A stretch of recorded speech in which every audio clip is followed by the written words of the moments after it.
कौनी दिन हालूमत के जला माये रामा कौना दिनमा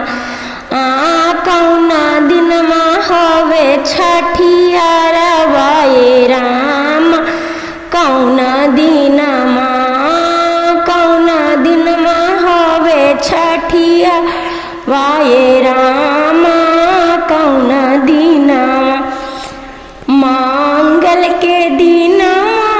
हालूमत के जला माये राम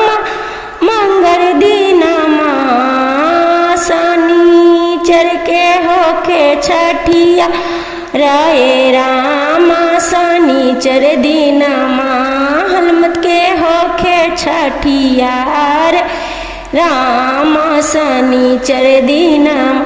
कौन दिनमा बासावा कटैलिए रामा कौना दिन बासावा गरैलिए रामा कौना दिनमा सतमी के दिनमा बासावा कटैलिए रामा सतमी दिनमा नवमी दिन ध्वजा फहरैलिए रामा नवमी के दिनमा हम तो नवमी दिन ध्वजा फहरैलिए